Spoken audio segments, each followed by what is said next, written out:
Bonsoir, c'est Margot. Aujourd'hui, nous sommes le samedi 9 octobre 2021.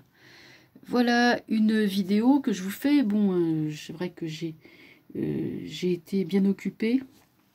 J'ai aussi appris un décès qui a eu lieu le 1er octobre d'une internaute qui participait beaucoup, qui s'appelait Tina Liang.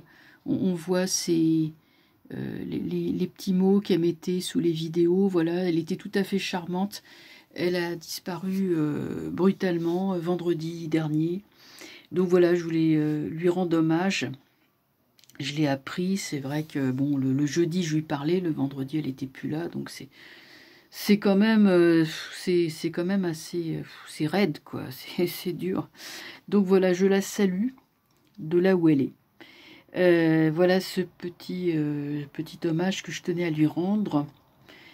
Et bon, alors maintenant, nous allons passer au sujet du jour.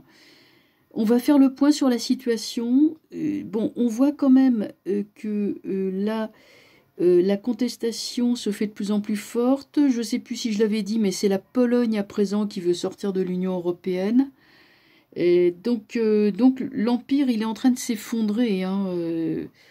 Pour moi, je suis persuadée qu'ils sont pris dans une fuite en avant et que leur plus grosse erreur, ça a consisté à vouloir accélérer le calendrier en vaccinant de force. Enfin bon, cette espèce de marche forcée vers la vaccination. Et surtout le fait d'obliger comme ça les gens. Bon bah ça a réveillé les peuples, hein, c'est sûr. Alors donc on va faire le point. Alors il y a des gens qui regardent beaucoup évidemment des vidéos sur internet et ces vidéos sont assez anxiogènes. Donc on m'a demandé par exemple, on m'a demandé si on allait aller vers une pénurie mondiale. Enfin une pénurie d'alimentation. Alors bon, il y a un naturopathe qui s'appelle Jean-Jacques Crèvecoeur, qui me semble tout à fait sympathique. Bon, certainement que ça partait d'un bon sentiment, et il voulait prévenir les gens. Il dit, attention, organisez-vous, il n'y aura plus rien à manger, etc. Bon. Alors, si vous voulez, on va répondre à ça, à la pénurie alimentaire, et ensuite on regardera on fera le point sur la situation tout simplement. Vous avez vu aussi que le dénommé Jomier, qui est, comment il s'appelle, c'est un médecin, sénateur de chez les Verts, avait proposé tout simplement une vaccination obligatoire avec des amendes, voilà, pour tous les Français, hein, tout le monde. Tout le monde devait y passer. Il s'est fait sèchement renvoyer dans les cordes par la commission, donc ce qui m'étonne pas parce qu'en fait, vous savez, c'est comme c'est un peu n'importe qui peut devenir sénateur, c'est des gens qui n'ont absolument aucune notion de droit. Et bah non, l'histoire de la vaccination obligatoire, ça peut pas passer, hein, parce qu'il n'y a pas de consentement éclairé. Vous savez, la notion de consentement éclairé en droit, elle est cruciale. Hein. Donc ça voudrait dire qu'il faudrait casser le code civil pendant qu'on y est. Enfin, le code, quoi, la loi. Enfin, quand je dis le code civil, c'est pas que le code civil, c'est tous les codes. Voilà. Donc on va commencer par la pénurie alimentaire, qui est dont certains internautes nous brandissent le spectre de la pénurie alimentaire. On va regarder si Monsieur Crèvecoeur, puisque Crèvecoeur il y a dit vrai. Bon, alors évidemment, on va pas vers des lendemains qui chantent. Ouais, moi je vais vous dire, bon, il y a étoile. Bon, ça va, en fait, qu'est-ce qui va se passer, c'est que effectivement, il va y avoir une pénurie, mais ça vient de la façon de gouverner des gens. C'est pas forcément voulu, encore que avec la justice, mais c'est pas forcément voulu. Par contre, ce que ça peut donner, c'est que les les grèves, les blocages de, je sais pas, de raffineries, de centres commerciaux, de centres d'alimentation comme Rungis ou d'autres.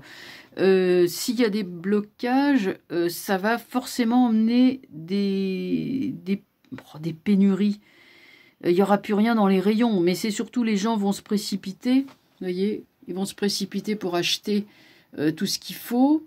Donc là, ils vont tout ratiboiser, c'est le cas de le dire, hein, ils vont tout ratiboiser, par la faute d'un gouvernement qui ne gouverne plus depuis belle lurette, qui n'a jamais gouverné vraiment, mais qui ne songe qu'à mettre les gens en cage. La justice parle en fait de quelque chose qui est inéluctable, c'est-à-dire que quand vous avez un gouvernement qui fait à ce point n'importe quoi et qui braque les gens, bon, là on a vraiment une population, bon déjà, qui ne supporte pas. Donc il y a une désobéissance. Lui, il désobéit à lui, vous voyez, il lui désobéit. Alors bon, j'ai dit que bien sûr on fait la razzia sur tout ce qu'il peut y avoir, mais il y a aussi une sorte de désobéissance, un côté qui est là, de ne plus écouter et d'aller de l'avant. Donc forcément, le refus d'obéir, ça mène à une société qui est complètement désorganisée. Bon, tout ceci ne durera qu'un temps, puisque l'étoile revient. Alors comme elle est renversée, c'est retardé, ça va prendre plus de temps qu'on ne le voudrait, mais enfin, on peut raisonnablement se dire que je ne pense pas, j'ai pas l'impression qu'il y ait vraiment une pénurie de planifiés, mais qu'elle sera plutôt la conséquence du blocage, de la désorganisation générale qui va suivre face à cet abruti qui a vraiment tout fait pour désorganiser la société. Donc, faut pas s'étonner que les rayons soient vides, parce que entre ce qui va mal arriver du fait des camions qui sont plus ou moins bloqués par-ci par-là, et puis ceux qui dévalisent les rayons, ben oui, on risque de se retrouver en pénurie de, je sais pas moi, de café, de cigarettes, bon, etc., de produits alimentaires. Vous voyez, mais c'est pas, je ne pense pas, bon, le soleil revient, donc, de toute façon, la solidarité des gens va être magnifique, le troc, je veux dire, les marchés locaux, on va s'organiser pour que les gens ne crèvent pas de faim. Bon, le pape est renversé, donc ça représente l'empereur, enfin ça représente le pouvoir, pas le pouvoir, mais ça représente tous les beaux parleurs et tout, bon, qu'on n'écoutera pas, mais évidemment. La tempérance. Donc là, les flux reviennent, l'abondance, je dirais, dans les rayons, reviendra. Ermite renversé, sur étoile, ermite renversé. Mais définitivement, il y aura vraiment... on cessera de consommer, hein, on va beaucoup plus s'organiser avec des marchés locaux, acheter local, produire local, etc., pour contourner justement ce problème des grands centres d'approvisionnement qui vont par exemple, Rungis, c'est le ventre de Paris, c'est-à-dire que Rungis, c'est un immense marché, c'est une ville dans la ville, hein, tellement c'est immense, et il approvisionne Paris et la région parisienne, hein, donc ça fait à peu près, je sais pas moi, 18-20 millions, je sais pas, c'est énorme, hein, d'habitants. Donc évidemment, si Rungis est bloqué et que la population n'est plus approvisionnée, du coup on va remettre ça aussi en question. Vous voyez, la centralisation des points d'approvisionnement pour les disperser. Alors ça c'est surtout avec le soleil rassemble, hein, les disperser avec des petits marchés locaux, des petits centres d'approvisionnement. Donc vous voyez, il y a toute une réflexion qui va se faire aussi. Voilà, donc raisonnablement, bon, bien sûr qu'il y a des soucis à se faire, mais qui seront temporaires, mais qui viendront essentiellement de la grosse désorganisation qui est consécutive à ce pouvoir. Alors maintenant, on va faire en gros le point sur la situation, hein, notamment en France. Alors bon, j'ai des gens qui me sollicitent, on me demande pour la Suisse, on me demande pour le Québec. Bon, c'est vrai que je ne peux pas non plus à chaque fois, vous voyez, de temps en temps je peux le faire, mais peut-être pas systématiquement non plus, parce qu'après, ben, ça va être un peu trop compliqué si je commence à faire tous les pays du monde. Parce qu'après, on peut me demander pour des pays, je sais pas, anglophones, on peut me demander pour l'Italie, pour l'Espagne, pour les pays de l'Est, ben, voilà. Enfin, les ex-pays de l'Est, hein, on les appelle plus comme ça. Alors maintenant, je vais donc, comme je disais, je vais faire le point pour la situation en France.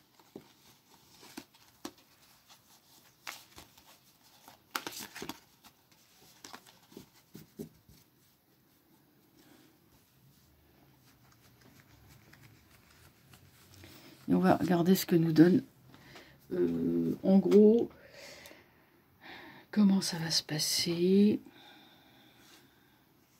Alors on entend, le comité scientifique a dit, demande au gouvernement de suspendre ou d'alléger, je ne sais pas comment ils ont dit ça, le pass sanitaire. Or ce comité scientifique, il a l'oreille du gouvernement. Donc vous voyez que même ça, c'est remis en question, c'est flottant. D'un côté, vous avez Attal, le bonhomme là le porte-parlotte, comme je l'appelle, de l'Élysée, qui nous dit « Ah, ça va être prolongé jusqu'à l'été 2022 ». Et puis d'un autre côté, vous avez le conseil scientifique qui vous dit « Oui, mais non, il faudrait peut-être l'arrêter quand même ». Bon, vous voyez, ça c'est la spécialité du gouvernement, ça. Ils disent une chose et son contraire. Comment voulez-vous qu'il soit crédible ?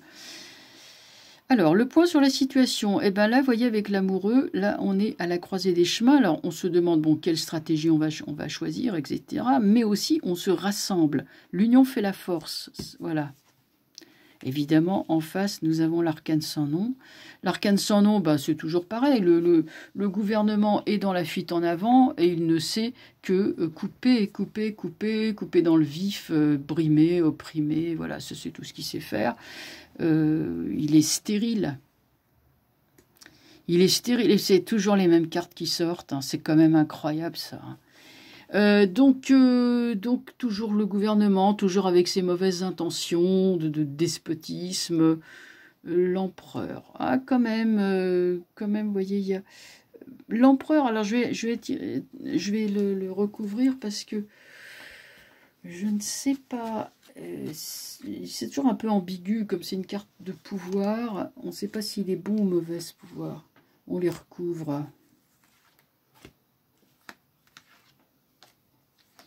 Oh, l'étoile, ouais, encore renversée. Hop, j'ai renversé. Encore renversé. Le battleur, l'étoile. Toujours pareil, l'étoile sort renversée. Bon, donc, si vous voulez, la victoire est promise au peuple. Hein. Après, la victoire l'étoile serait droite, ça serait vraiment proche. Elle est renversée, c'est plus lointain, mais c'est là. Donc, on a un retour, un peu comme si, je sais pas, le pouvoir va changer de main. Ah ouais, battleur tempérance, après les choses s'améliorent, maison Dieu renversée. Donc, l'empereur qui voulait contrôler, il a maison Dieu renversée. Bon, il y aura des troubles, des bagarres, des guerres. Enfin, ça, il y aura de la casse.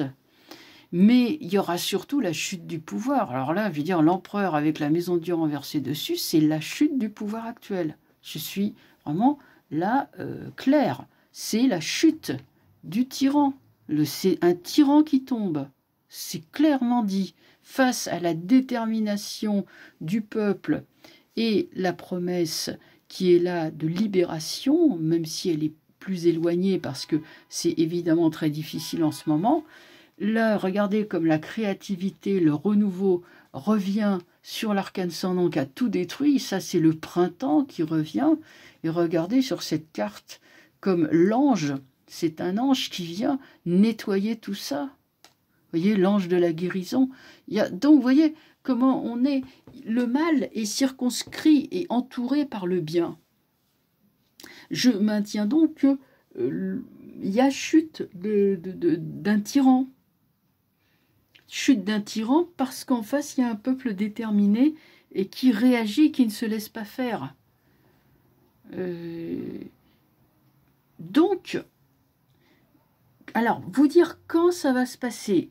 Évidemment, vous savez, avec le tarot, on ne peut pas dire ça va se passer dans 15 jours, dans 8 jours, ça va se passer le 25 février 2022 à 14h53, non, c'est pas possible.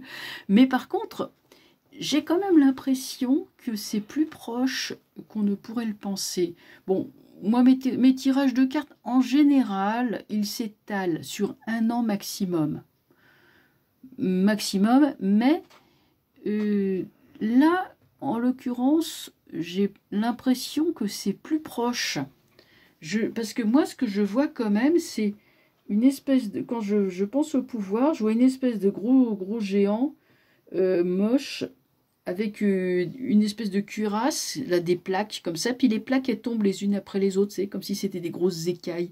Ça tombe et bon, ils avancent quand même, hein, l'épée à la main, parce que bon, ils sont dans une espèce de logique de destruction, mais leur armure, elle fout le camp quand même. Et je ne sais pas si il existe... il y a des gens qui disent, ouais, vous savez, tout est planifié, on est fichu, c'est des gens qui ont tout. Moi, je pense qu'il y a quand même une grosse part de hasard, d'imprévu qui est aussi présente. Ils ne s'attendaient certainement pas à voir la résistance des peuples. Ils pensaient que les gens étaient des abrutis qui mangeaient des pop-corn devant la télé, qui regardaient le foot, enfin voilà, et puis qui remplissaient le caddie et ça leur suffisait, mais apparemment non. Et je pense sincèrement que tous ces gens-là, et y compris ceux qui sont derrière Macron, c'est des gens qui sont complètement hors sol, c'est-à-dire qu'ils n'ont aucun contact avec la réalité, et ils sont dans un délire de toute puissance. Donc c'est tellement la course au pouvoir que ils se prennent pour des surhommes, comme cet Elon Musk. Ces gens-là, ils sont hors sol, ils n'ont plus les pieds qui touchent sur terre. Comment il s'appelle, Zuckerberg, c'est pareil, il a plus les pieds qui touchent par terre, et il s'imagine vraiment être le maître du monde, parce que voilà, il est très riche, il a, comme il dit, hein, une main sur le monde, un doigt dans chaque pays. Enfin, il y a une chanson qui parle de ça, dont j'aurais voulu être un artiste, vous savez. Mais là, comme ils n'ont pas les pieds sur terre, ben, il y a la chute, hein, qui est inéluctable. Donc en France, oui, pour moi, l'empereur avec la maison Dieu dessus, c'est chute, hein. Voilà ce que je pouvais regarder avec vous. Donc, bon, on continue, bien sûr, hein, tout ça se continue. Et puis, je reviens, hein, donc dès que je peux, parce que là, j'ai été très occupée aussi ces temps derniers. J'ai pas fait une vidéo comme j'aurais voulu... Enfin, j'ai pas eu le temps, voilà, tout simplement. Voilà, donc je vous souhaite un très bon week-end et je vous dis à très vite. Au revoir.